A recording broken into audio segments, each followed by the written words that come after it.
The quietest man in the saloon was the one everyone feared the most. Rain hit the windows of the Black Lantern pub hard enough to sound like gravel thrown from the sky. The storm had rolled over Red Hollow an hour before sundown, dragging thunder across the desert and turning the streets into rivers of mud and horse tracks. Inside the pub, nobody laughed anymore. Nobody touched the poker table near the stove. Even the old piano player in the corner had stopped mid-song when the bounty hunter walked through the door. Silas Creed stood there dripping rainwater onto the wooden floorboards, his black duster dark with mud and something darker near the sleeve. Wind followed him in for a moment, carrying the smell of wet leather, whiskey, smoke, and distant sagebrush. Then the door shut behind him with a slow creak that sounded louder than thunder. Nobody greeted him. Nobody needed to. Men like Silas Creed carried their own introductions. Martha Vale polished a glass behind the counter without looking up too quickly. She had owned the Black Lantern for 7 years and buried 2 husbands before the age of 35. She knew how to read men the same way ranchers read clouds before a storm. And the man standing near her door looked exactly like trouble that had traveled a long way without sleeping. Silas removed his hat slowly. Water dripped from the brim. His face looked carved from old stone, rough around the jaw, tired around the eyes. There was dust on his boots from roads that crossed half the territory, and there was silence around him so heavy it seemed to push against the walls. He didn't ask for whiskey, didn't ask for food. He just crossed the room toward the darkest table near the back corner and sat down with a worn leather saddlebag resting beside his boots. That was the moment people began noticing strange things. First, the way his right hand never fully left the bag. Second, the way his coat stayed buttoned despite the heat from the fireplace. Third, the blood. Not much. Just enough to darken the cuff near his wrist before disappearing beneath black fabric again. A cattle driver near the stove cleared his throat nervously. "You ride through the canyon in this weather?" Silas didn't answer. He stared at the window beside him while rainwater crawled down the glass like tears. The cattle driver looked away first. That happened often around Silas Creed. Men lost courage in his silence faster than they ever did facing a drawn revolver. Somewhere outside, a horse screamed against the storm. Then came another sound. Hooves. Multiple riders. Slow at first, then stopping directly outside the pub. Every man inside turned toward the door at once. Martha stopped polishing the glass. The piano player quietly closed the lid over the keys. One of the ranch hands muttered under his breath, "Lord have mercy." Boots stepped onto the wooden porch outside. Heavy boots. Confident boots. Sheriff Elias Mercer entered first, rain dripping from the shoulders of his tan coat. He looked exhausted already, though the night had barely started. Behind him came 3 deputies carrying rifles low near their hips. Then Cal Hargrove stepped inside, and suddenly the room felt smaller. Cal wore wealth the way other men wore holsters. Clean boots. Silver watch chain. Gray coat untouched by honest labor. The kind of man who smiled while deciding how much land to steal from widows. Water rolled from his hat brim as he looked around the room slowly before his eyes settled on Silas. "Well," Cal said softly, "there he is." Nobody moved. The fireplace cracked behind them. Sheriff Mercer removed his gloves carefully. "Evening, Creed." Silas said nothing. Mercer swallowed once before stepping farther inside. "Word is you crossed the dry river pass yesterday." Silence. "Word is," Mercer continued, "you weren't alone." A nervous shift moved through the room. One man reached for his whiskey glass and realized his hand was shaking. Cal smiled faintly and walked toward Silas's table with the slow confidence of a man protected his entire life by money and fear. He stopped 6 feet away. "You know," Cal said, "this storm's done us a favor. Roads are washed out. Means nobody's leaving town tonight." Silas finally looked up. His pale eyes met Cal's for the first time. Cold eyes. Empty in the way winter fields looked empty before finding bones beneath the snow. Cal's smile weakened slightly. Only slightly. Then something moved beneath the table. Small movement. Almost nothing. But Martha saw it. So did Silas. His hand tightened once against the saddlebag before relaxing again. Mercer noticed too. "What's in the bag?" he asked quietly. Still no answer. Thunder rolled over the roof hard enough to rattle bottles behind the counter. Outside, more riders gathered near the hitching posts. Shadows moved across the fogged windows. Too many shadows. Martha counted at least a dozen horses now. Her stomach tightened. Cal tilted his head. You're making this harder than it needs to be. Silence again. Then a sound came from beneath the table. Soft. Weak. A cough. The entire pub froze. One deputy raised his rifle halfway without thinking. Someone near the stove whispered, "Sweet God." Another cough came from the saddlebag. Smaller this time. Like a child trying not to be heard. Sheriff Mercer's face lost color. Cal's eyes sharpened instantly. Silas never looked away from him. The room had become so quiet the rain sounded deafening. Martha could hear the fire snapping inside the stone hearth. Could hear whiskey dripping from the counter onto the floorboards. Could hear men breathing too carefully. Cal took one slow step closer. "Open the bag," he said. Silas rested one hand over the worn leather. His voice finally came low and rough like gravel dragged across wood. "No." The word landed harder than a gunshot. The word hung in the saloon like smoke that refused to clear. "No." Silas Creed did not raise his voice when he said it. He did not reach for his revolver either. Somehow that made the room colder. Sheriff Mercer shifted his weight carefully, boots creaking against the old pine floorboards while rain battered the roof overhead. Outside, thunder rolled across the canyon country like distant artillery. Cal Hargrove stared at Silas for several long seconds without smiling now. The rich men always stopped smiling eventually. Martha Vale had learned that years ago. "You are sitting in my town," Cal said quietly, "hiding something that belongs to me." Silas leaned back slightly in his chair, eyes fixed on him. "A child does not belong to you." Several men near the stove exchanged nervous looks. Nobody liked hearing the word child in situations like this. It changed things. Forced people to remember they still had souls somewhere beneath all the dust and whiskey. Cal glanced toward Sheriff Mercer. "You hear that?" He just admitted it. Mercer rubbed his jaw slowly. His face looked worn tonight, older than usual beneath the lamplight. "Creed," he said carefully, "if there is a child in that bag, you need to let Martha take a look. Kid sounds sick." Another cough came from beneath the table. Weak. Wet. The kind of cough that made people think about graveyards in winter. Martha's expression tightened. She stepped out from behind the counter despite every armed eye in the room following her movement. "Sheriff is right," she said softly. "If there is a little one in there, he needs warmth." Silas looked at her for the first time since entering the pub. Something changed slightly in his face then. Not softness exactly. More like recognition. He nodded once toward the fireplace. "Clear the back room." Cal took a sharp breath. "Absolutely not." Silas ignored him. Martha did not wait for permission from anyone. She grabbed a lantern and moved toward the hallway behind the kitchen where 3 small boarding rooms sat empty most nights. One of the deputies stepped sideways to block her path. Cal spoke without taking his eyes off Silas. "Nobody leaves this room." Martha stopped walking. "It is 15 degrees outside and storming hard enough to drown cattle," she snapped. "If there is a sick child in this place, he is not staying under a table while grown men argue over money." Silence followed her words.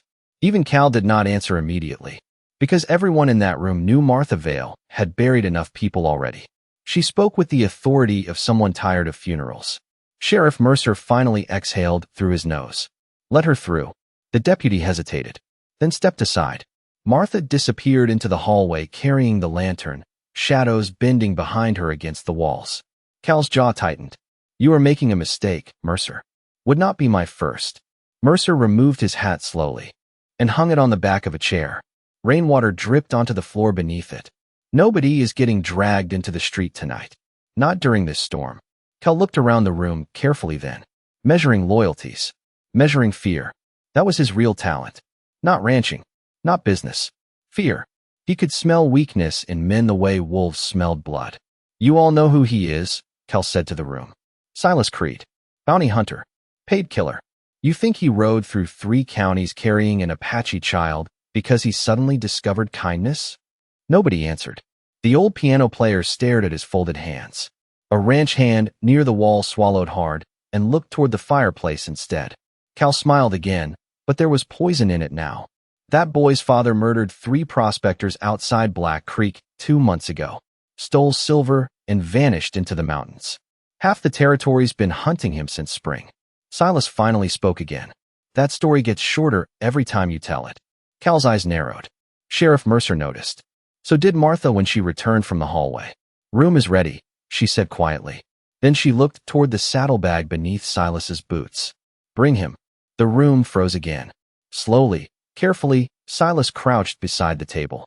One hand loosened the leather straps while every deputy in the saloon instinctively touched the grips of their rifles. Thunder shook the windows hard enough to rattle the bottles behind the counter. Then the saddlebag opened slightly. Martha covered her mouth before she could stop herself. Inside the worn leather sat a boy no older than 8, wrapped in blankets soaked from rain and trail dust. Dark hair clung to his forehead with sweat. His skin looked pale beneath the firelight except for the faint traces of Apache markings painted near one temple. The child's eyes barely opened before another cough shook through his chest. "Sweet Lord," one rancher whispered. Silas lifted the boy carefully into his arms. The movement looked strange coming from him. Men expected hands like Silas Creed's to hold rifles, not children. The boy stirred weakly against his coat. "Papa," he whispered hoarsely. Then he fell quiet again. Martha stepped closer immediately. "Bring him here." Silas stood. Blood darkened the sleeve beneath his coat again as he moved toward the hallway. Sheriff Mercer noticed this time. "You are hurt." "Not mine," Silas answered. Cal stepped forward sharply. Nobody moves another inch. Every deputy straightened at once. Outside, more horses arrived. The sound of hooves echoed beyond the storm now. A lot more horses. Martha glanced toward the windows uneasily. "How many men did you bring?" Cal did not answer her. He stared only at the boy in Silas's arms. And for the first time that night, fear touched his face. Real fear. Small. Quick. But there. Silas saw it too. That was when the bounty hunter understood something important. The child was not valuable because of money. He was dangerous because he knew something. Lightning flashed bright enough to turn the windows white for half a second. In that moment, Silas saw riders outside filling the muddy street. At least 20 now. Maybe more. Men carrying rifles beneath oilskin coats. Waiting. Watching the pub like wolves circling a cabin in winter. Then darkness returned. Sheriff Mercer looked toward Cal slowly. "What exactly is that boy to you?" Cal's expression hardened instantly. "Open that back room door again," he said quietly, "and this town will regret it before sunrise."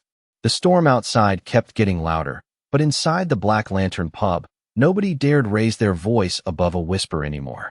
Fear had settled over the room like cold dust. Sheriff Mercer stood near the center of the saloon, watching the windows while rainwater dripped from the edge of his coat onto the floorboards. Every few seconds, lightning flashed across the muddy street outside, revealing more riders gathering beside the hitching posts. Some carried lanterns. Others sat perfectly still beneath dark ponchos, hands resting near their rifles. Red Hollow had seen trouble before. Cattle wars, land disputes, outlaws drifting through after failed robberies farther south. But this felt different. This felt organized. Martha Vale returned from the hallway carrying a bucket of hot water and clean cloth. Her expression stayed calm, but her hands moved faster than usual. "The boy is burning with fever," she said quietly. "If he does not rest soon, he will not survive till morning." Cal Hargrove removed his gloves one finger at a time. "That is unfortunate." Martha looked at him with open disgust. "You say that too easy." Cal ignored her. His attention remained fixed on the hallway behind her where Silas had disappeared moments earlier carrying the child. Sheriff Mercer noticed it too. "I think it is time somebody tells me the truth." Cal sighed softly like a businessman tired of repeating himself. "The truth is simple. A dangerous Apache thief stole property from my company and vanished into the mountains with his son. Creed found the boy first. That is all." Mercer narrowed his eyes. "Then why bring 20 armed riders into town during a thunderstorm?" Nobody answered immediately. The fireplace popped sharply behind them, sending sparks twisting up the chimney. Near the far wall, the old piano player finally spoke for the first time all night. "Men only travel in weather like this when they are scared." Every eye turned toward him. The old man slowly closed the silver pocket watch in his hands. "Question is, scared of what?" Cal's jaw tightened. Outside, another horse arrived at full speed through the ring.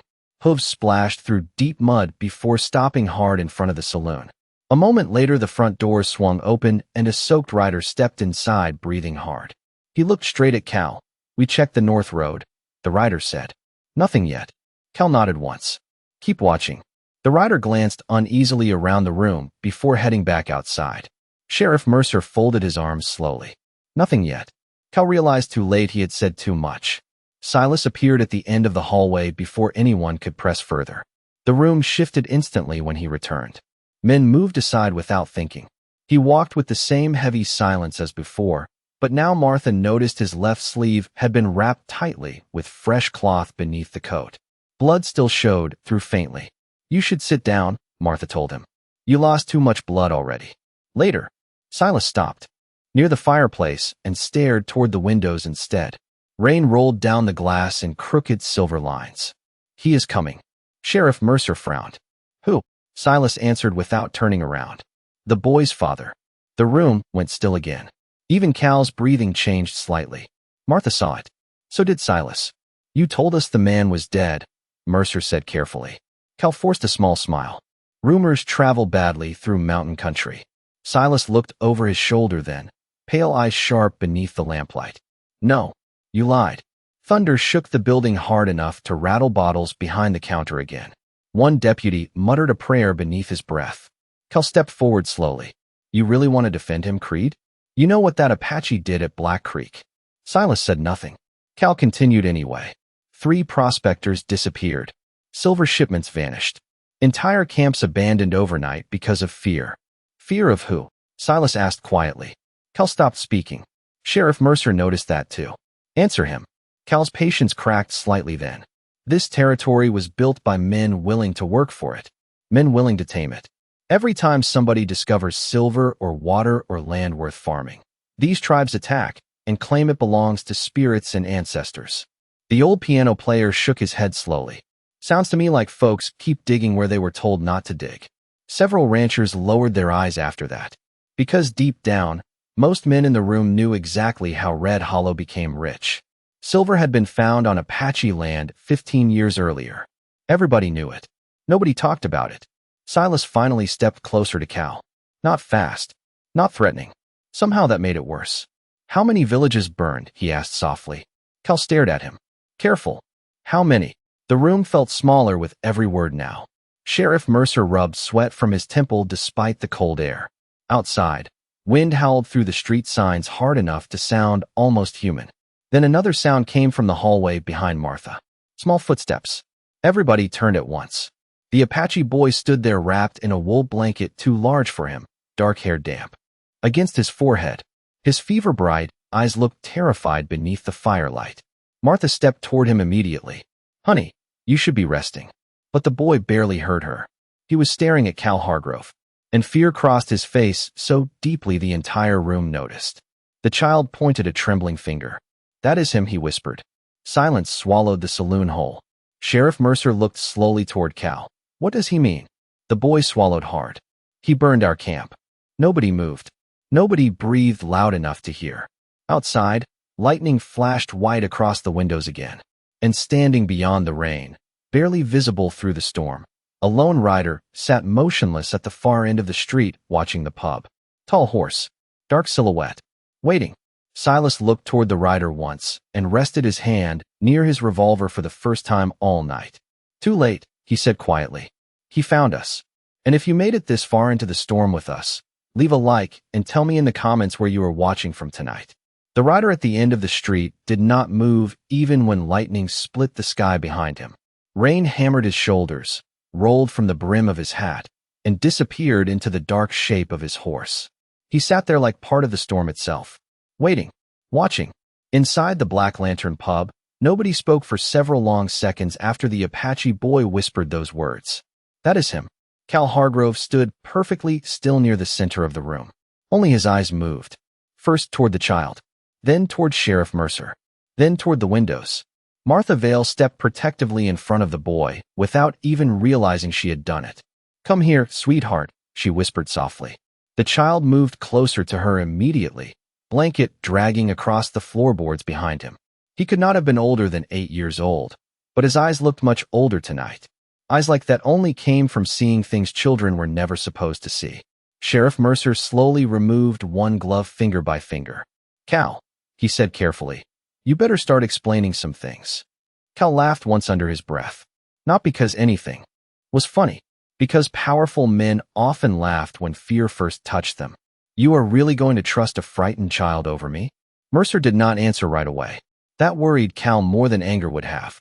Outside, another low roll of thunder crossed the desert hills. The wind shoved rain hard against the saloon windows, making the glass tremble faintly inside the old wooden frames. Silas Creed still stood near the fireplace, watching the lone rider outside. He had not touched his revolver yet, but Martha noticed something strange. The bounty hunter had shifted his body slightly between the windows and the child. Not dramatic, barely noticeable, but deliberate. "You know him," Mercer said quietly. Silas nodded once. "His name is Dakota." Several men, near the wall, exchanged uneasy looks. Nobody in Red Hollow liked hearing Apache names spoken calmly inside town limits. "And?" Mercer asked. Silas kept his eyes on the rider beyond the ring. "And if he wanted this town buried by sunrise," he paused slightly, "we would already hear war drums." The silence that followed felt heavier than the storm outside. One deputy swallowed so hard everyone heard it. Martha looked back toward the windows again. The rider had still not moved. Not once. "What does he want?" she asked softly. Silas answered immediately. "His son." The Apache boy lowered his eyes at that. Martha rested a hand gently on his shoulder. "What is your name?" The child hesitated before answering. "Nico." His voice sounded weak from fever and exhaustion. Martha smiled faintly despite everything happening around them. "That is a good strong name." Nico looked toward Silas. "My father said this man would help me." Several faces in the pub turned sharply toward the bounty hunter again. Cal Hargrove stepped forward at once. "Do not listen to him. These people lie to survive." Silas finally looked directly at Cal. "Funny thing about lies." His voice stayed low and calm. "Children are usually bad at telling them." Cal's expression hardened immediately. Sheriff Mercer rubbed his tired eyes. "Enough. Everybody keeps dancing around the same fire without saying what started it." He looked toward Silas. "Tell me, why an Apache scout and 20 armed riders are outside my town tonight?" Silas stared at him for a long moment before speaking. 3 nights ago, I found Nico alone near Dry River Canyon." Nico lowered his head slightly. "My father hid me beneath the rocks before the riders came." Martha's hand tightened on the boy's shoulder. Silas continued. "Camp was burned. Wagons too. I found tracks leading east. White men. At least 15 horses." One ranch hand muttered beneath his breath. "Lord." Cal snapped toward him instantly. "Careful what you believe." But the room had changed now. Men no longer looked at Cal with easy trust. They looked at him carefully, measuring him the same way ranchers measured clouds before a tornado. Sheriff Mercer noticed it too. "What were your men doing out there?" Cal answered too quickly. "Protecting company property." "From women and children?" Cal's jaw flexed hard enough to show beneath the lamplight. Outside, the lone rider finally moved for the first time all night. Slowly, deliberately, Dakota guided his horse forward through the rain. Mud splashed beneath the animal's hooves as he crossed the empty street toward the saloon. Every deputy in the room straightened instantly. Rifles shifted upward. Martha felt Nico tense beside her. The boy whispered something quietly in Apache beneath his breath. Silas understood it. "What did he say?" Mercer asked. Silas did not look away from the windows. "He said his father came alone." That made the room even quieter somehow. One man, just one man, sitting outside 20 armed riders and an entire frightened town. Martha had seen dangerous men before, but courage like that belonged to something older than fear. Dakota stopped his horse directly outside the black lantern. Rainwater streamed down his shoulders in silver lines beneath the lantern light hanging over the porch. He looked toward the saloon windows calmly. Not angry, not desperate, just waiting. Sheriff Mercer stepped toward the door slowly. "Nobody shoots unless I say." Cal moved instantly. "You open that door, and you doom this town." Mercer turned toward him sharply. Maybe this town was doomed. The second men started confusing greed with law. That landed hard inside the room. Even the thunder seemed quieter after it. Cal's face darkened. "You think these people will spare us because you show kindness?" "No," Mercer answered softly. "I think maybe they are waiting to see whether any of us still deserve it." The old piano player looked toward Silas then. "What happens if the father comes inside?" Silas finally rested one hand near his revolver. Not threatening, not nervous, just prepared. Then the truth comes with him. Lightning flashed across the street again, bright enough to turn the windows white for half a heartbeat. And when darkness settled back over Red Hollow, Dakota had dismounted his horse and begun walking toward the saloon door alone. The saloon doors had not opened yet, but every man inside the Black Lantern could already feel the Apache scout approaching through the storm. The floorboards seemed to hold their breath. Rain hammered the roof in heavy waves while lantern light flickered against the walls, stretching shadows long and crooked across whiskey bottles and tired faces. Dakota climbed the porch steps slowly outside, boots thudding against wetwood one step at a time. No rush, no fear, just patience. The kind of patience men earn surviving deserts, winters, and wars nobody bothered writing down. Sheriff Mercer stood nearest the door now, one hand resting low near his holster, though he looked like he prayed he would never need it. Martha kept Nico behind her near the fireplace while the boys stared toward the entrance with wide, fever-bright eyes. Cal Hargrove remained near the center of the room, watching everyone carefully, especially Silas Creed, because Cal understood something now that the others were only beginning to realize. The bounty hunter was not trapped in the saloon tonight. He was choosing to stay there. The porch creaked once more outside. Then silence. Nobody moved. One deputy wiped sweat from his upper lip despite the cold air pushing through cracks in the walls. The old piano player quietly reached beneath the counter and closed the lid over the whiskey bottles there like a man preparing for church. Sheriff Mercer finally spoke toward the door. "You come in peaceful, you leave peaceful." Rain answered him for a second. Then a voice came through the wood, low and calm. "I came for my son." Even Cal looked uneasy hearing it. Dakota's English carried no anger inside it. Somehow that made it heavier. Mercer glanced toward Silas. The bounty hunter nodded once. Sheriff Mercer slowly unlatched the door. Wind exploded into the saloon immediately, carrying rain, cold air, and the sharp scent of wet sagebrush. Lantern flames bent sideways. Several men instinctively stepped backward. Dakota entered alone.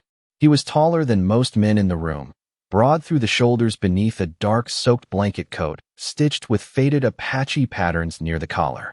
Rainwater slid from long black hair braided tightly down his back. His face looked carved from old earth and winter stone. Calm eyes scanned the room once, not searching for threats, searching for Nico. The moment he saw the boy beside Martha, something shifted in his expression. Small, almost invisible, but every parent in that room recognized it immediately. Relief. Nico stepped forward before Martha could stop him. "Papa." Dakota crossed the room in 3 quiet strides and knelt beside his son near the fireplace. One weathered hand touched the boy's forehead gently. He spoke softly in Apache. Nico answered weakly beneath the blanket. Nobody else understood the words except Silas. The bounty hunter looked away toward the windows, giving them privacy no one else in the room thought to offer. Martha noticed that. She noticed everything. Cal Hargrove broke the silence first. Touching reunion. Dakota rose slowly to his feet and turned toward him. The room changed instantly. No shouting. No threats. Just silence thick enough to feel in your teeth. Dakota looked at Cal the same way a mountain lion might look at a hunter standing too close to its den. "You burned our homes," Dakota said quietly. Cal spread his hands. "I defended my property. You crossed sacred land." Cal laughed softly. "Land belongs to whoever can build something useful on it." Several people lowered their eyes after that. Even some of Cal's own riders outside shifted uneasily near the windows. Dakota stepped no closer, but somehow his presence filled the room anyway. Your men dug beneath burial ground. The storm cracked overhead again hard enough to shake dust from the ceiling beams. Sheriff Mercer looked slowly toward Cal. "Is that true?" Cal's patience finally thinned. "You think I should apologize because savages buried bones where silver happened to be?" Martha flinched hearing the word. Nico lowered his eyes again. Silas finally moved away from the windows then. Slow, deliberate steps across old floorboards. "That silver was never the problem," he said quietly. Cal turned sharply. "You do not know what you are talking about." Silas stopped beside the fireplace near Dakota and Nico. Firelight flickered across his tired face. "I rode through Black Creek after your men left. The room stayed completely still. I saw empty cradles. Nobody spoke. Not even the rain seemed loud enough anymore." Cal's jaw tightened. "Careful, Creed. I saw prayer stones smashed apart with pickaxes." Sheriff Mercer looked sick suddenly. The old piano player removed his glasses slowly and cleaned them with shaking fingers, though they were not dirty. Silas kept speaking in the same calm voice. Then I found Nico hiding beneath river rocks, holding a silver coin and waiting for a father he thought was dead. Dakota glanced towards Silas briefly after hearing that. Respect passed silently between them for half a heartbeat. Men who survived long enough in the frontier learned to recognize honor even in strangers. Cal stepped forward suddenly. Enough. Several deputies straightened instantly. You are all forgetting something important, Cal continued. This territory survives because men like me bring railroads, mines, jobs, money. Martha stared at him coldly. And graves apparently. Cal ignored her. Without progress, this entire desert stays empty forever. Dakota answered quietly before anyone else could speak. Empty to who? That question landed harder than shouting ever could. Because nobody inside the Black Lantern had an answer ready for it. Outside, thunder rolled farther away now. The storm was beginning to move east across the plains. But the tension inside the saloon only tightened. Sheriff Mercer looked between Dakota, Silas, and Cal like a man slowly realizing the town he thought he understood had been built on lies buried deeper than silver. Then Nico reached into his blanket with trembling hands and pulled out something small wrapped carefully in cloth. Papa, he whispered. Dakota looked down immediately. Nico unwrapped the cloth slowly, revealing a weathered silver medallion etched with old Apache markings darkened by smoke and dirt. The moment Cal saw it, all color drained from his face. The silver medallion looked small in Nico's trembling hands, but the moment it caught the firelight, the entire room changed. Even the rain outside seemed farther away now. The old Apache markings carved into the metal glimmered faintly beneath years of dirt and smoke, lines curling around a dark stone set in the center like an unblinking eye. Dakota stared at it silently for several seconds.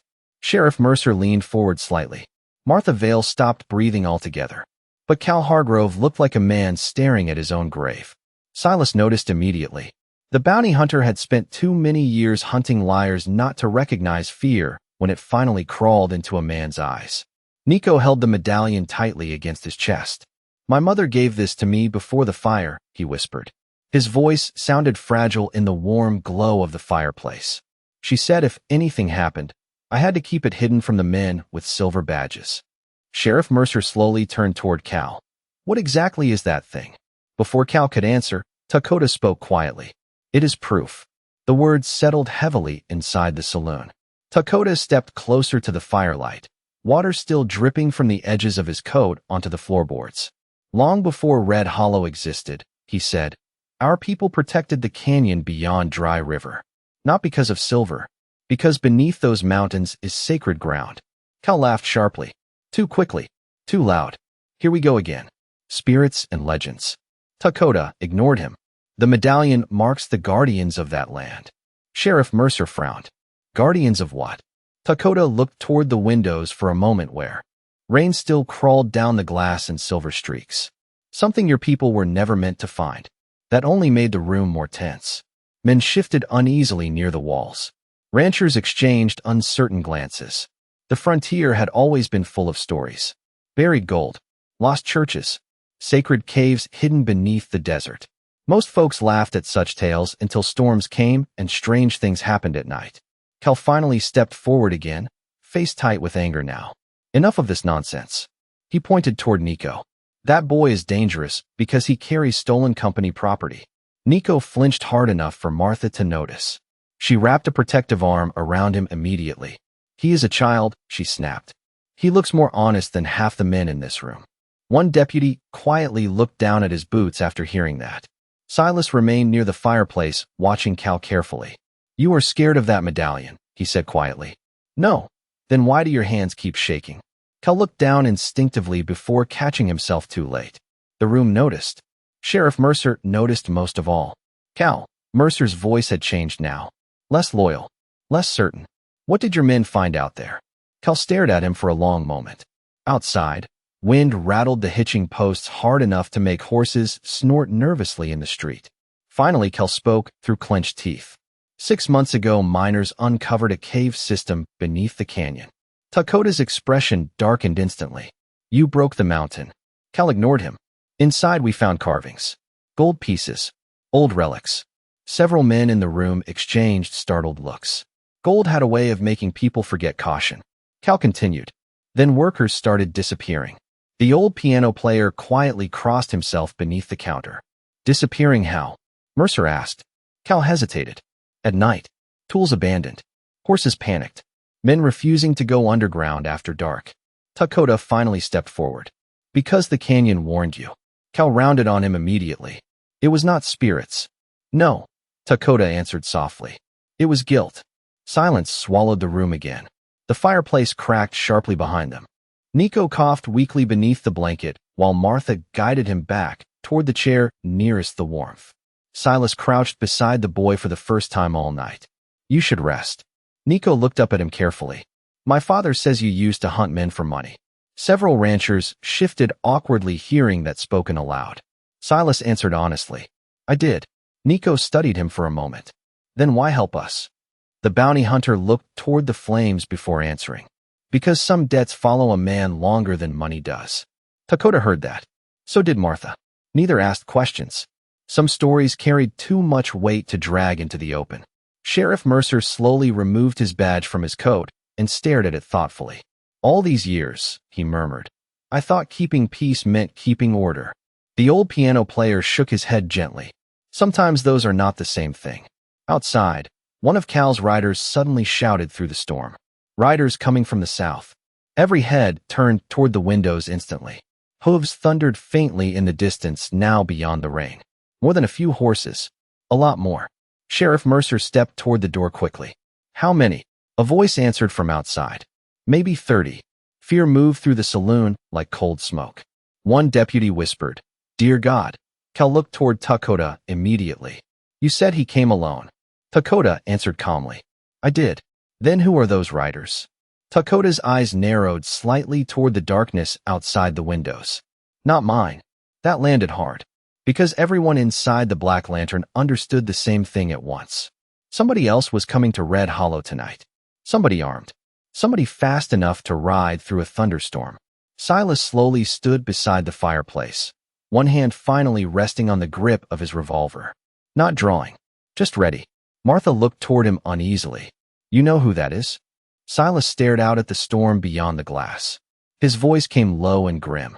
Men I used to ride with. Nobody spoke after that. The room suddenly felt colder than the rain outside. And if you are still here listening beside the fire tonight, thank you for riding through this storm with us. The thunder beyond Red Hollow kept moving east across the plains, but the sound of approaching riders only grew louder. Hooves pounded through wet mud somewhere beyond the dark streets, while lanterns swayed outside the saloon windows like drifting fireflies caught in rain. Inside the Black Lantern, nobody touched their whiskey anymore. Fear had sobered every man in the room. Sheriff Mercer stood near the entrance with one hand resting on the butt of his revolver, while deputies shifted nervously behind him. Martha Vale wrapped another blanket around Nico beside the fireplace. The boy's fever had turned his cheeks pale beneath the warm orange glow, but his eyes remained fixed on Silas Creed. The bounty hunter stood near the center of the room, staring into the storm outside, as though he already knew exactly what was coming. Cal Hargrove finally broke the silence. How many? One deputy near the window swallowed hard. More than 30 now. Cal cursed beneath his breath. You brought them here. Silas did not even turn around. No, do not lie to me. Silas slowly faced him then. Firelight flickered across his weathered face, while rainwater still dripped from the edge of his black coat onto the floorboards. If I wanted you dead, Cal, he said quietly, I would not have warned you they were coming. That landed harder than shouting ever could. Sheriff Mercer noticed the same thing everyone else did. Silas sounded tired tonight. Not frightened. Not angry. Tired. Like a man carrying too many winters inside him already. Outside, horses snorted beneath the storm while fresh riders pulled into town from the southern trail.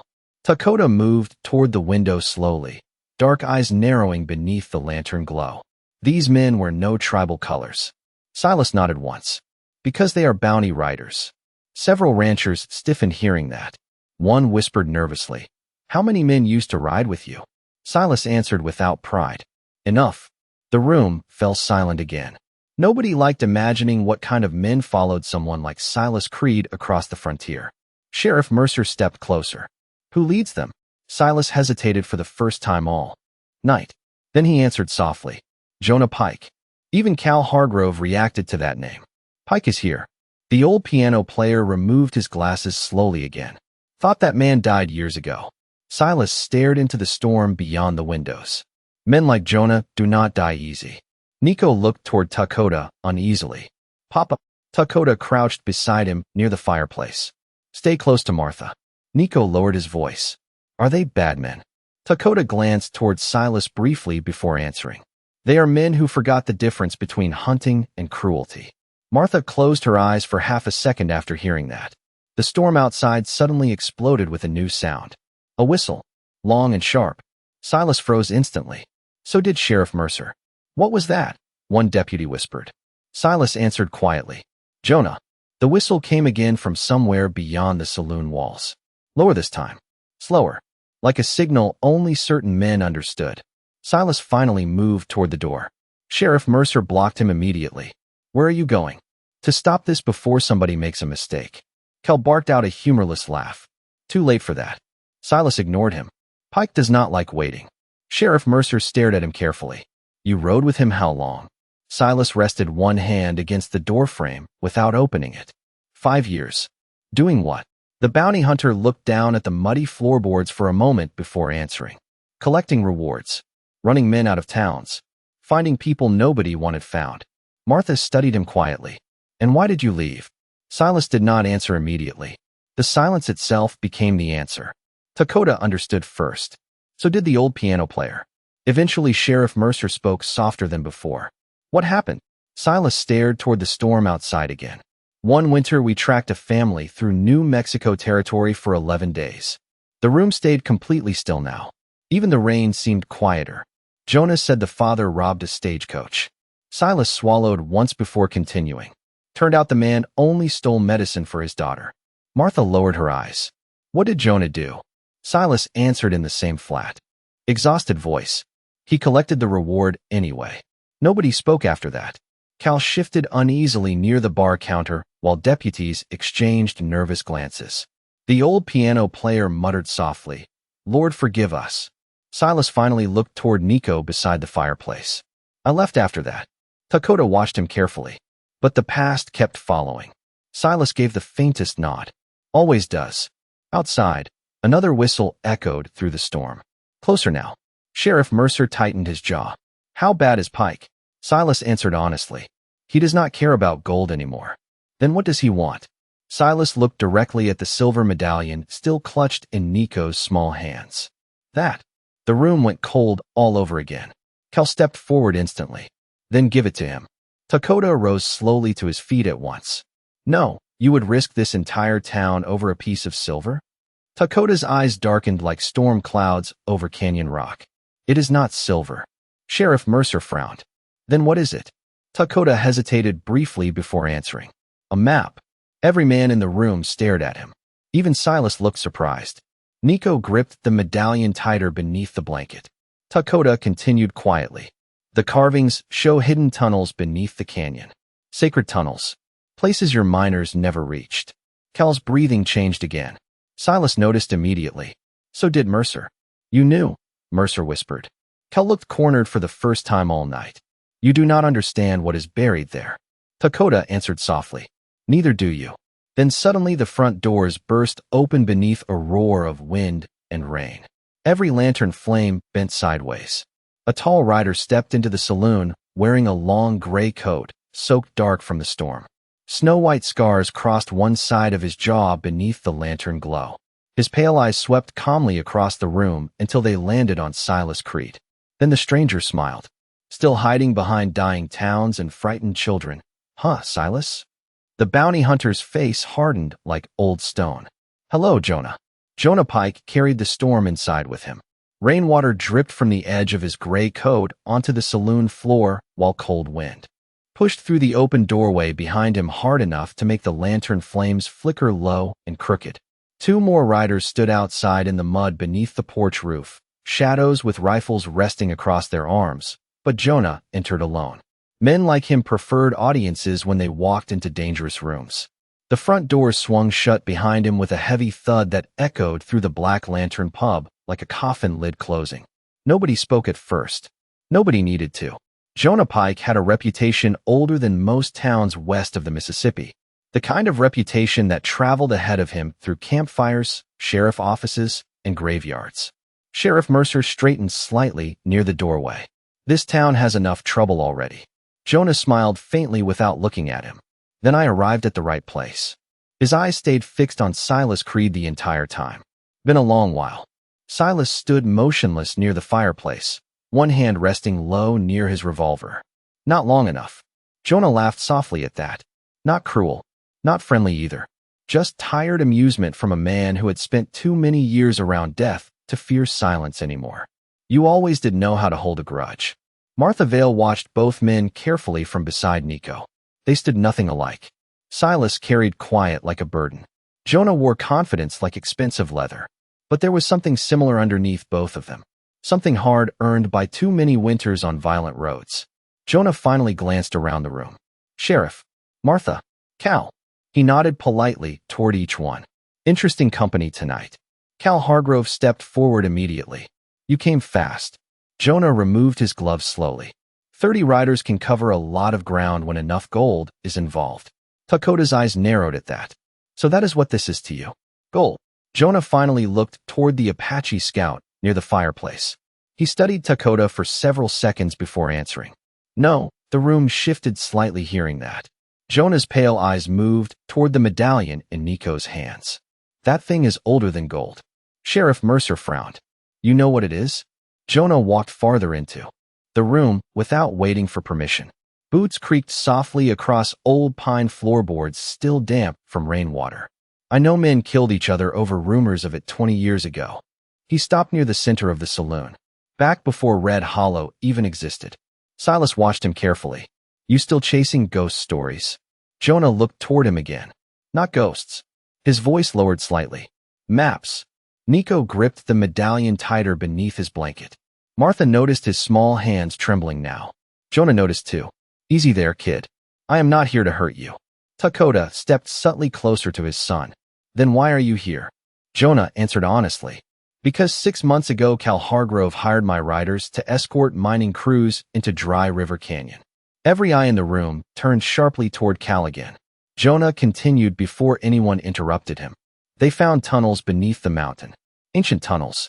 Symbols carved into the stone older than any church in this territory.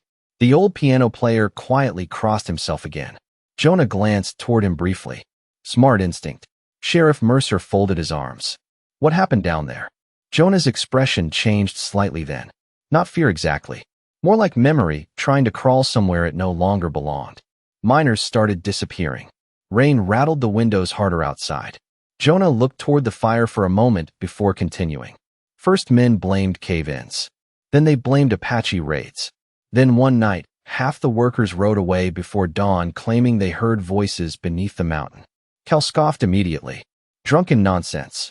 Jonah turned toward him slowly. One man clawed through solid rock with his bare hands trying to escape those tunnels. Silence swallowed the room whole after that. Even Cal stopped speaking. Sheriff Mercer looked deeply unsettled now. What did they find down there?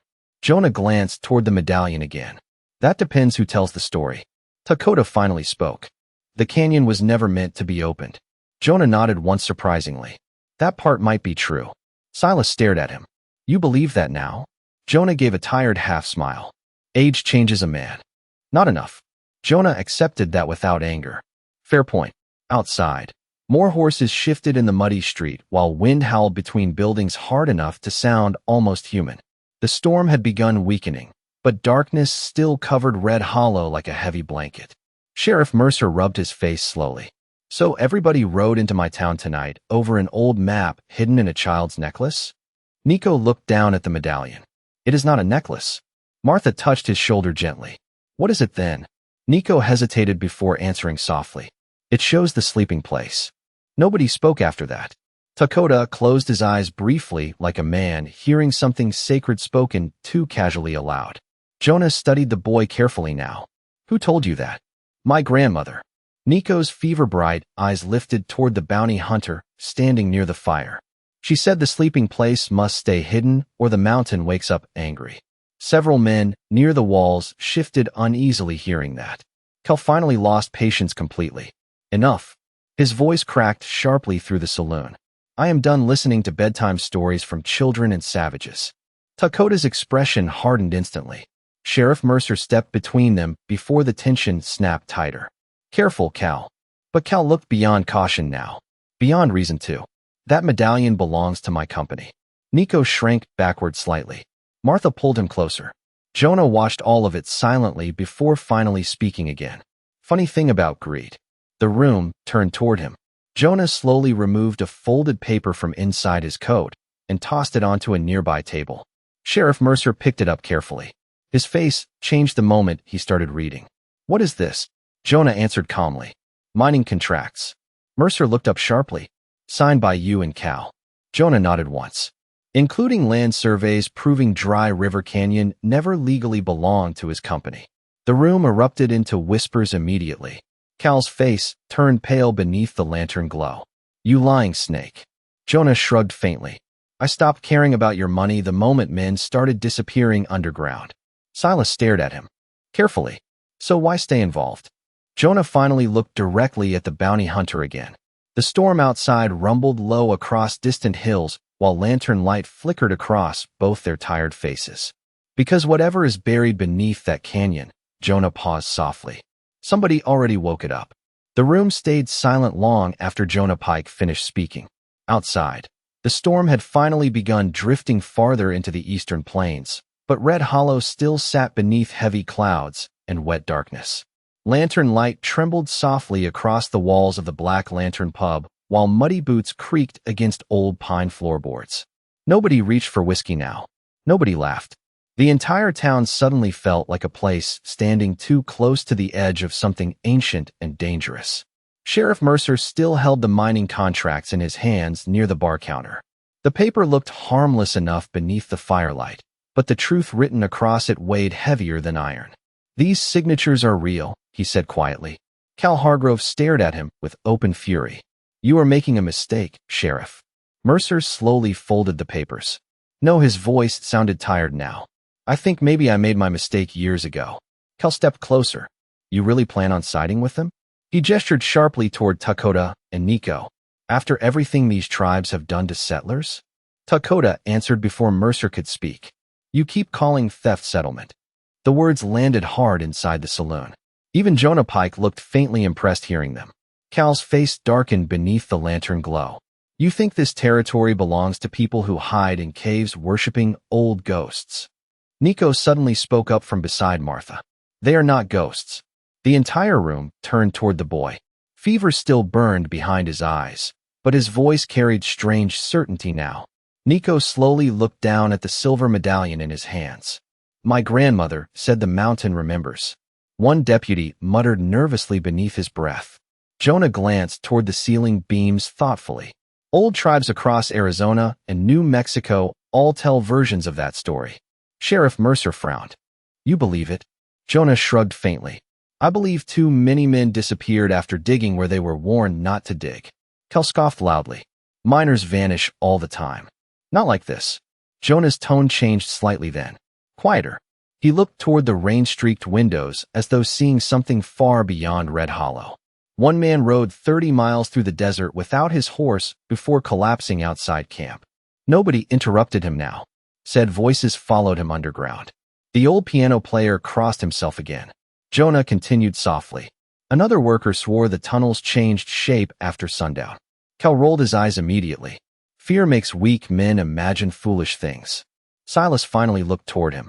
Fear also makes greedy men ignore warnings. Cal opened his mouth to answer, but suddenly a loud crash echoed from somewhere outside the saloon. Every head turned sharply toward the windows. Horses screamed in panic beyond the muddy street. One of Jonah's riders shouted something outside that nobody understood through the wind. Sheriff Mercer moved toward the door instantly. What was that? Another sound rolled through town then. Deep. Low. Not thunder.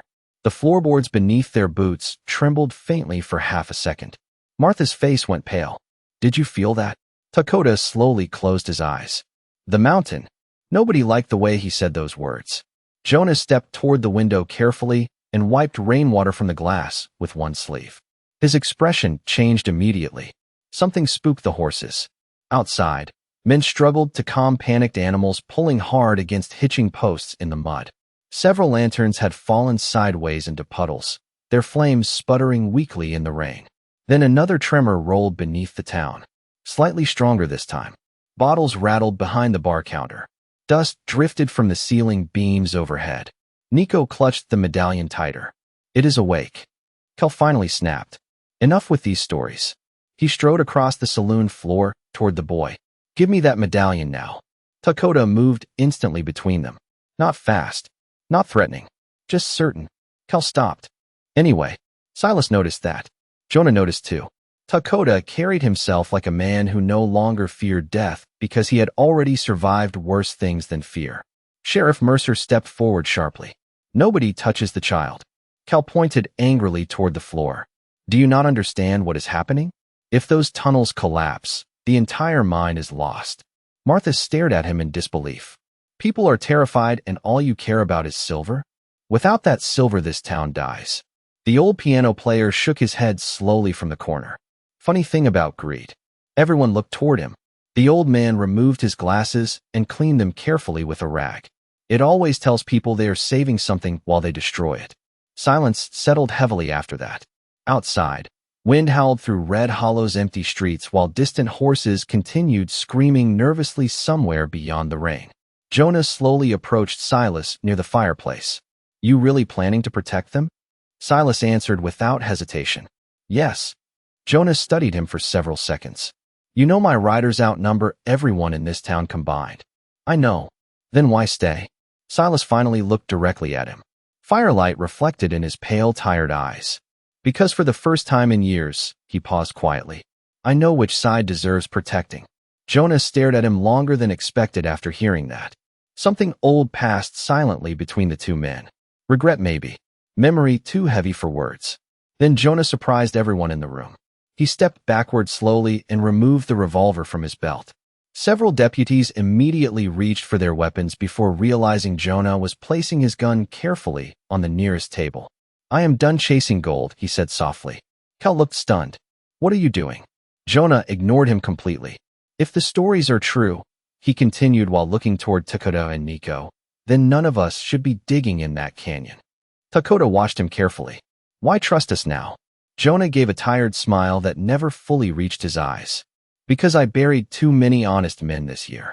Another tremor rolled beneath the saloon suddenly, stronger than before. Lanterns swayed overhead. One window cracked sharply near the front wall. Nico flinched hard beside Martha. Then through the rain outside came a new sound. Not horses this time. Bells. Church bells. Ringing wildly from somewhere across town, even though nobody stood near the church tower. The church bells would not stop ringing. Their hollow, desperate sound rolled across Red Hollow through rain and darkness, echoing between wooden buildings and muddy streets like a warning carried by the wind itself. Inside the Black Lantern pub, every face had turned pale beneath the lantern glow. Sheriff Mercer stared toward the windows while another deep tremor rolled beneath the floorboards hard enough to rattle whiskey bottles behind the counter again. Dust drifted softly from the ceiling beams overhead. Martha Vale instinctively pulled Nico closer beside the fireplace. The boy clutched the silver medallion tightly against his chest with both trembling hands. The mountain is angry now, he whispered. Nobody mocked him anymore. Not after the bells. Not after the shaking ground beneath their boots. Jonah Pike moved toward the saloon windows again, wiping fog from the cracked glass with one sleeve. Outside, townsfolk had begun appearing in the muddy streets carrying lanterns and blankets over their shoulders. Some looked frightened. Others simply looked confused. Horses continued pulling against hitching posts, eyes wide with panic. Church tower is swinging by itself, Jonah muttered quietly. Sheriff Mercer looked sharply toward him. What? Jonah pointed toward the darkness outside. Nobody is near it. The old piano player slowly stood from his stool for the first time all night. His knees cracked softly beneath the silence. I remember hearing stories about this place before Red Hollow was built. Cal Hargrove scoffed immediately, though the sound carried less confidence than before. Not another ghost story. The old man ignored him. Travelers used to avoid Dry River Canyon after sundown. Said strange sounds came out of the cliffs whenever storms crossed the desert. Dakota listened silently near the fireplace while Silas Creed remained beside the front doors watching both the room and the street beyond it. The bounty hunter looked calmer than everyone else somehow. Not because he was unafraid. Because he already understood fear. Men who survived too long on frontier roads usually did. Sheriff Mercer folded Jonah's mining contracts carefully and slid them into his coat pocket. I should have stopped this months ago. Kel turned on him instantly. You knew nothing. I knew enough. Mercer looked exhausted now. Older somehow. People came to me complaining about missing workers. Burned camps. Riders vanishing on canyon roads. He paused heavily. And every time I asked questions, your company handed me another explanation. Cal's face tightened beneath the lantern glow. Because I was protecting this town. Dakota finally stepped forward. No. You were protecting your money. Silence followed him like smoke. Another tremor rolled beneath the saloon again. Stronger this time. One lantern swung violently overhead before settling back into place. Outside, frightened voices echoed through the street while church bells continued ringing wildly somewhere beyond the rain. Nico suddenly looked toward the windows. He is here. Martha frowned gently. Who?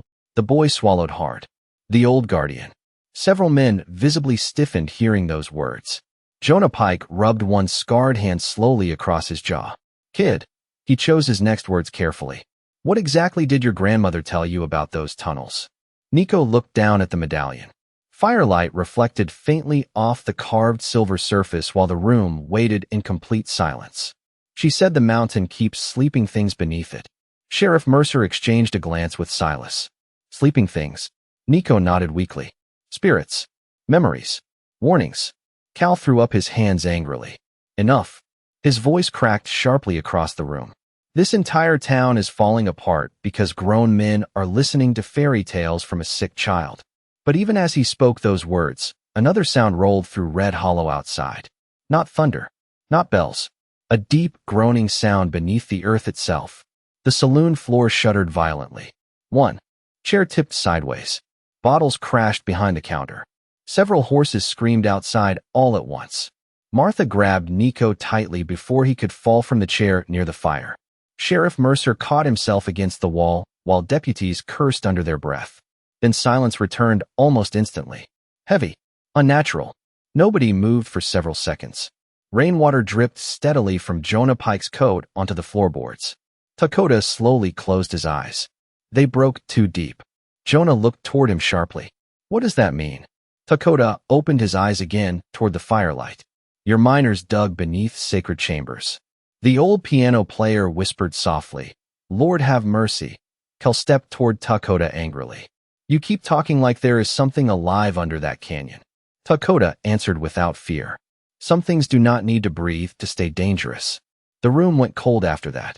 Silas finally pushed himself away from the front doors and moved toward Jonah. How far did your crews reach? Jonah hesitated briefly. Deep enough to find carvings. What kind? Jonah stared into the fire for a second before answering. Walls covered in handprints. Nico suddenly looked up. Red paint. Jonah froze. Yeah. Nico's face lost color beneath the blanket. Then they found the warning chamber. Sheriff Mercer rubbed his face slowly. Kid, what does that mean? Nico looked toward Dakota before answering. His father gave a small nod. The handprints tell people to turn back. Martha whispered softly. And if they do not? Nico's voice barely rose above the crackling fire. The mountain remembers their names. Another silence swallowed the room whole. Outside, the church bells finally stopped ringing.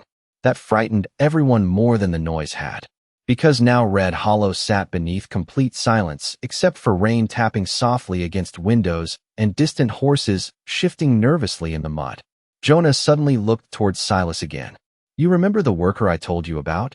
Silas nodded once. The man who escaped the tunnels. Jonah swallowed carefully. Before he died, the room stiffened at the word. He kept repeating the same sentence over and over. Sheriff Mercer frowned. What sentence? Jonah's pale eyes drifted toward the silver medallion in Nico's hands. Then toward the darkness outside the saloon windows. He said somebody was still alive down there. The words stayed hanging in the Black Lantern pub long after Jonah Pike spoke them. Somebody was still alive down there. Rain tapped softly against the saloon windows now, quieter than before, but somehow the silence inside the room felt heavier than the storm had. Sheriff Mercer stared at Jonah without blinking. Martha Vale slowly lowered herself into the chair beside Nico as though her legs no longer trusted the floor beneath them. Even Cal Hargrove looked shaken now. Not angry, not arrogant. Shaken. Silas Creed remained standing near the front doors with one hand resting near his revolver, eyes distant beneath the lantern glow. Alive how long? Mercer finally asked. Jonah rubbed tired fingers across the scar along his jaw. Nobody knows. He glanced toward the fireplace before continuing. The worker only survived 3 days after escaping the tunnels. Dakota listened carefully beside Nico while the old piano player leaned both hands against the bar counter like a man preparing himself for bad news. Jonah lowered his voice slightly. He kept saying somebody deeper inside the mountain was calling for help. One deputy muttered nervously beneath his breath. Another crossed himself. Cal stepped forward immediately. You expect us to believe miners heard voices underground, and somehow that proves there are people living beneath a mountain? Dakota answered calmly before Jonah could speak. Not living. The room turned toward him again. Firelight reflected softly in Dakota's dark eyes, while rainwater still dripped from the edge of his coat onto the floorboards. Waiting. Nobody liked the sound of that word. Nico shifted beneath the blanket beside Martha and stared down at the silver medallion in his small hands. My grandmother said the tunnels were sealed generations ago. Sheriff Mercer frowned. Sealed to keep what inside? Nico looked toward Dakota uncertainly. His father nodded once. The boy swallowed carefully before speaking. Long ago, before railroads and mining camps, tribes hid people in the canyon during winter wars. Martha listened quietly while adding another log to the fire. Sparks curled upward through the warm, orange light. Hidden villages? Nico shook his head. Guardians. Cal scoffed again, but weaker this time. More stories. Silas finally spoke from near the doors. Maybe. Everyone looked toward him. The bounty hunter stared into the darkness beyond the rain-streaked windows while his voice stayed low and thoughtful. But every frontier story starts somewhere.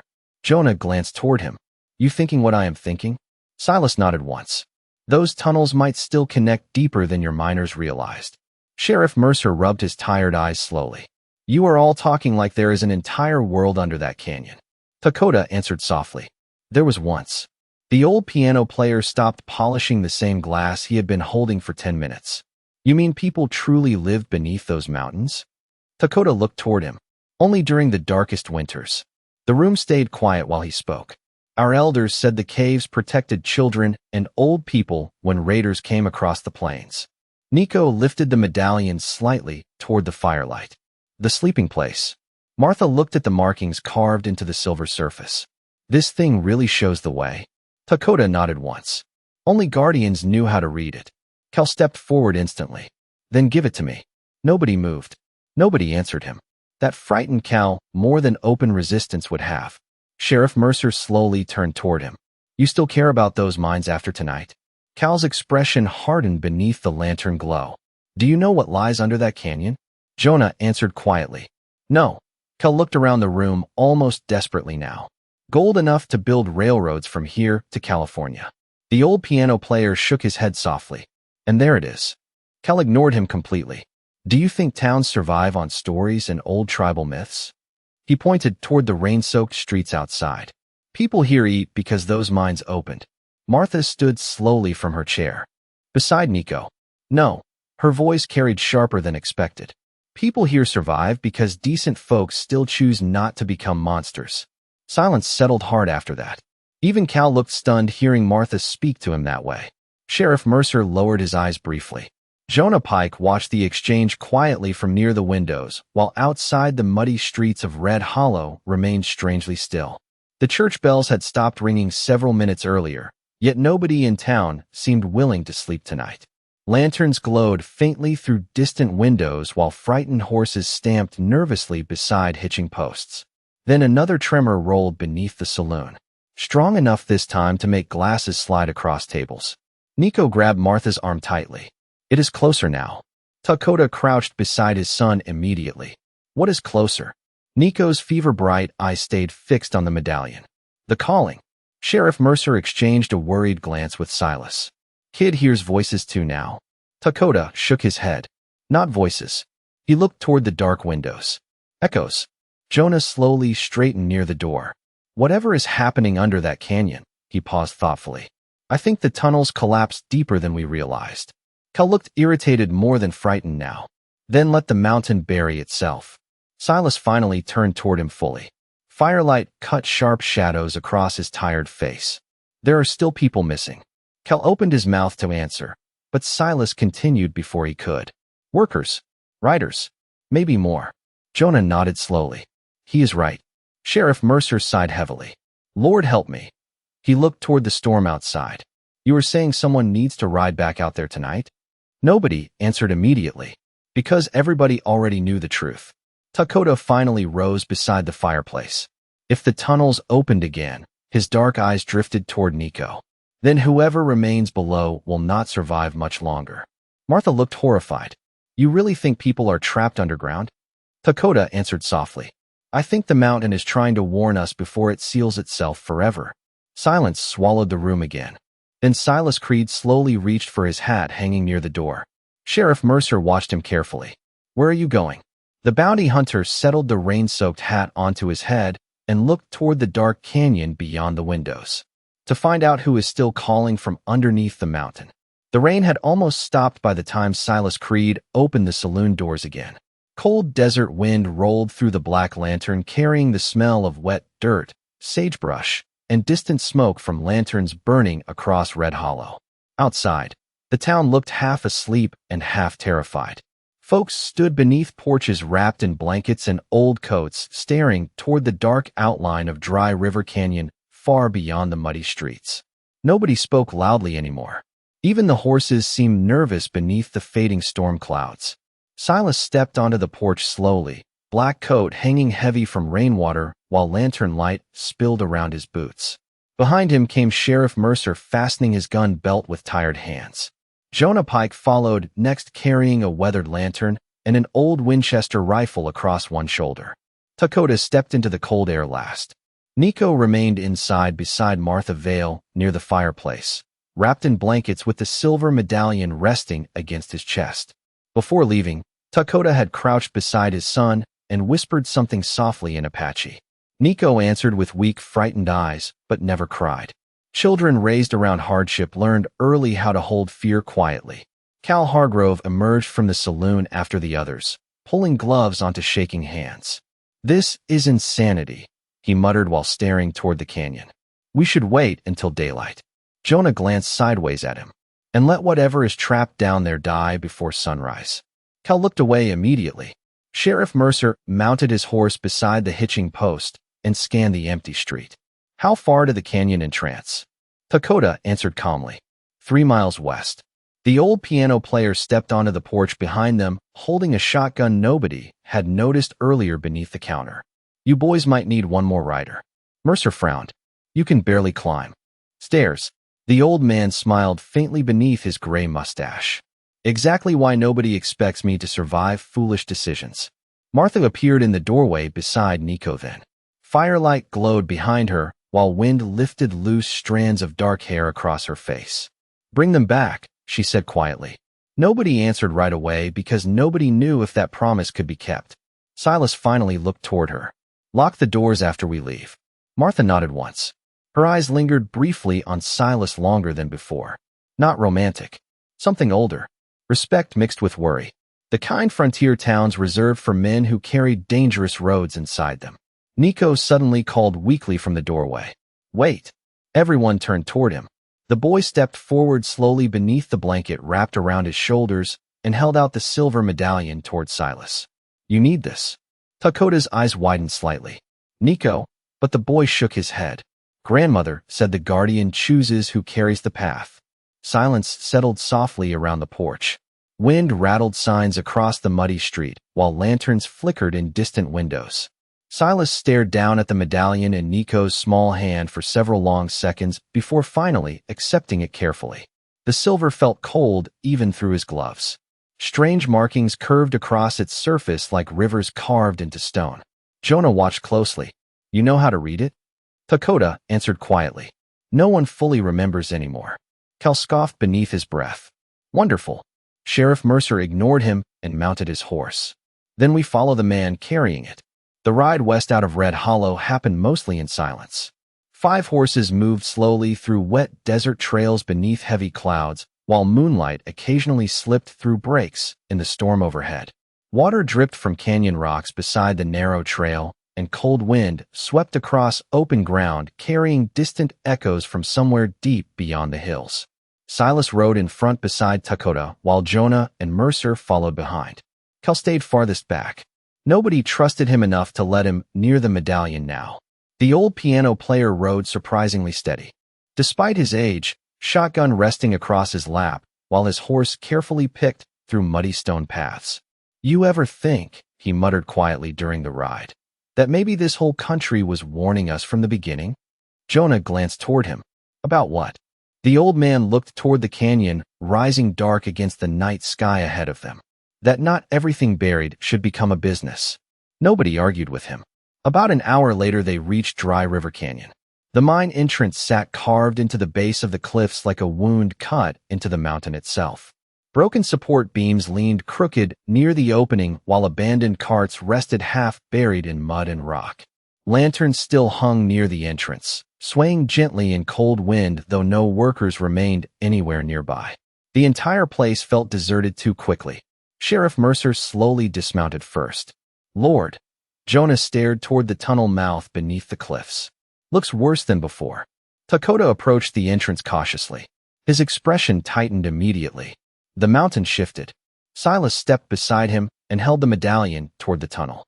The silver markings faintly reflected moonlight. Then something strange happened. A low hum echoed softly beneath the canyon floor. Not loud, barely noticeable, but everyone heard it. Kel backed away instantly. "No," his voice cracked sharply. "No, I am done with this." Sheriff Mercer looked toward him coldly. "You should have been done months ago." Another faint tremor rolled beneath their boots. Small rocks rattled down the canyon wall somewhere above. Dakota slowly placed one hand against the stone beside the tunnel entrance and closed his eyes. "There are people still alive below." Jonah tightened his grip on the lantern. "How can you tell?" Dakota opened his eyes again toward the darkness beyond the collapsed tunnel. "Because the mountain is still trying to protect them." Then from deep beneath the earth came a sound. Weak, distant, human.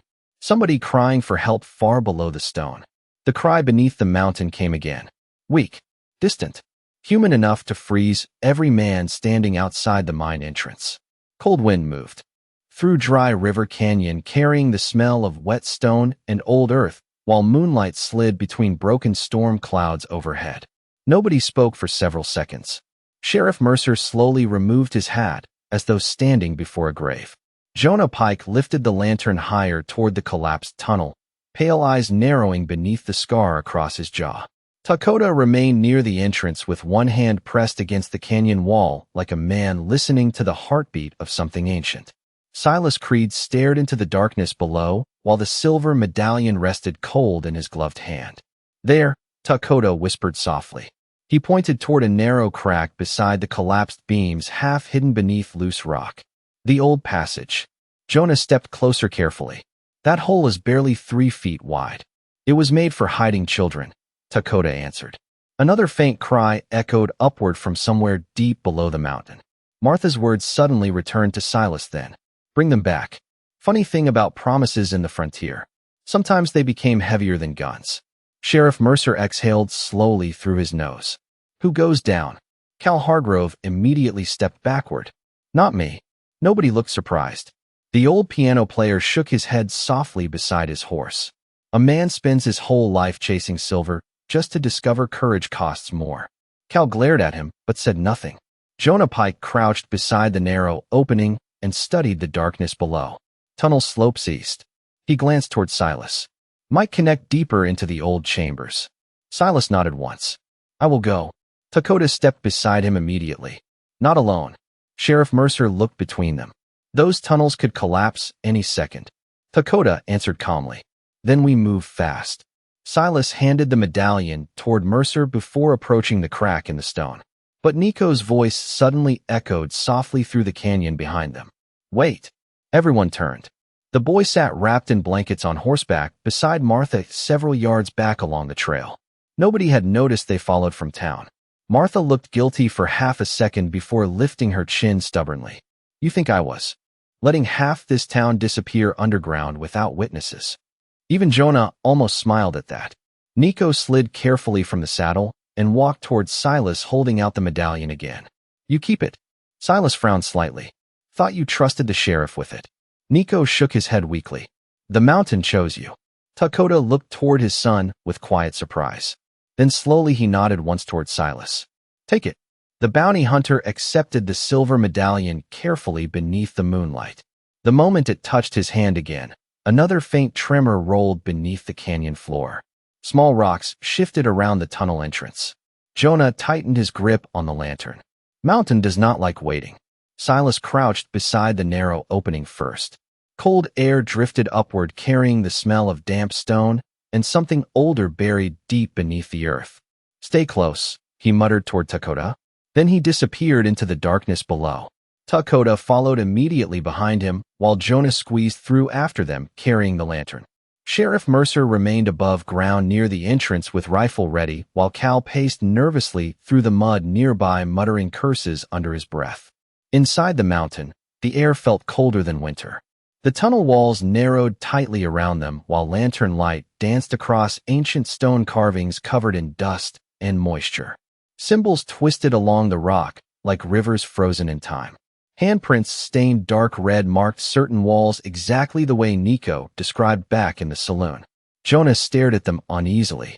Lord, Dakota touched one carved symbol carefully. Warnings. Another faint cry echoed deeper ahead. Closer now. Silas moved forward without hesitation, boots crunching softly over loose gravel while the medallion reflected faint light against the tunnel walls. Then suddenly the silver markings began glowing dimly blue. Jonah stopped walking instantly. You seeing that? Dakota nodded once. The path remembers.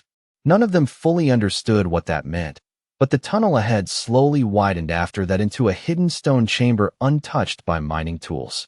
Ancient wooden supports still stood along the walls, blackened by age but carefully carved by hands long gone. Clay pots rested in dusty corners. Blankets, small carved toys left behind by children generations earlier. The entire chamber felt frozen in time. Jonah lowered the lantern slowly. Dear God, another voice echoed weakly from beyond a fallen wall deeper inside the chamber. Help! Silas reached the collapsed stones first and dropped to one knee beside the narrow gap. We hear you. A tired voice answered from beneath the rubble. 3 of us. Dakota immediately began shifting smaller rocks aside, while Jonah joined him. Silas kept listening through the opening. Who are you?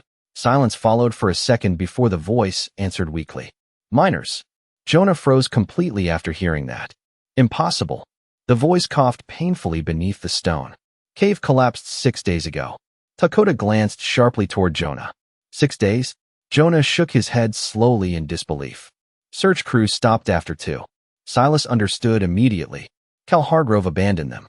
Above ground, another tremor shook through the canyon hard enough to send dust raining from the chamber's ceiling. Sheriff Mercer shouted faintly from the tunnel entrance somewhere behind them. Hurry! Dakota kept moving rocks calmly despite the shaking earth.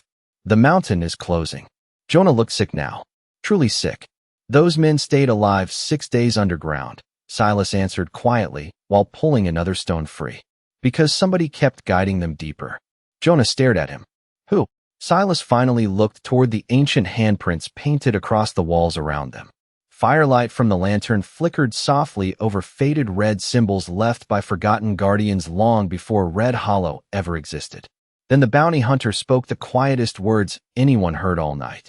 Maybe the people buried here never stopped protecting strangers. Silence settled across the hidden chamber after that. Not fearful silence anymore. Something softer. Older. Above them, the storm finally drifted beyond the desert hills, while moonlight slowly returned over Dry River Canyon. And somewhere beneath that mountain, men once divided by greed, fear, and blood finally knelt together, pulling strangers back toward the light. Thanks for watching this story. Subscribe to the channel for more heartfelt stories. Your support helps keep these stories alive. Tell me in the comments what you felt about this story and what kind of stories you want to see next. See you in the next story.